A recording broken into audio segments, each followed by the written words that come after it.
It's a July morning on a beach in Europe, the last day of your holidays. You use your mobile phone to send a text message and then close your eyes. Your words are picked up by local telephone lines and transmitted from one network to another until they reach the country where your boyfriend lives. This is called roaming. Telephone companies generally charge too much for this service, which resulted in unpleasant surprises at the end of the holidays. But roaming prices have now dropped dramatically thanks to the European Commission. The Commission is a group of politicians, men and women, who meet every Wednesday in Brussels. We call them commissioners. Together, they form the government of Europe, so to speak. They all have their own specific field of responsibilities and come from different countries. It is their role to defend the general interest of the European Union.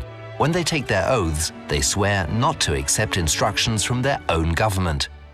Each commissioner expresses an opinion on all subjects and contributes to all decisions. It is often said that the Commission is the driving force of the European Union. Its main role is to take the initiative in proposing EU legislation. For instance, the College of Commissioners was the first to conceive of the possibility of reducing roaming tariffs in Europe. This proposal was then examined and adopted by the other European institutions. You benefit from that initiative a few years later, lying on your deck chair. To end your holidays, you stroll along the water's edge for a while. You still do not know it, but it is the European Commission which makes sure that the water lapping at your feet is not polluted. The quality of bathing water is enshrined in EU law, and if the member states refuse to take the necessary measures to ensure the cleanliness of their shore, the Commission may penalize them in its role as guardian of the treaties. A few hours later, you arrive at the railway station. You will very soon be with your boyfriend. And once again, strange as it may sound, this is partly thanks to the European Commission.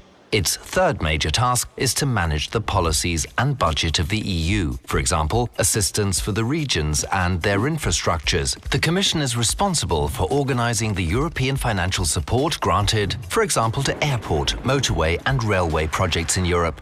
Without it, the train taking you at 300 kilometers to your boyfriend would probably not yet have been built. Halfway through your journey, you go to the buffet car to drink an espresso, while you watch the sun blinking behind the line of trees. Before it warmed your hands, the coffee which you're enjoying grew far away from here on the plateau of an African country, and it reached this railway carriage partly thanks to the Commission. The Commission is responsible for performing tasks on behalf of the European Union outside its borders. In practice, this involves negotiating commercial treaties with foreign countries on the basis of a mandate entrusted to it by the member states, and also establishing development programs in emerging countries. In Africa, these programs help to develop coffee exports, for example. Right of initiative, guardian of the treaties, policy implementation and international dimension. In one day, from the beach to the arms of your boyfriend, the work of the European Commission has made your reunion easier.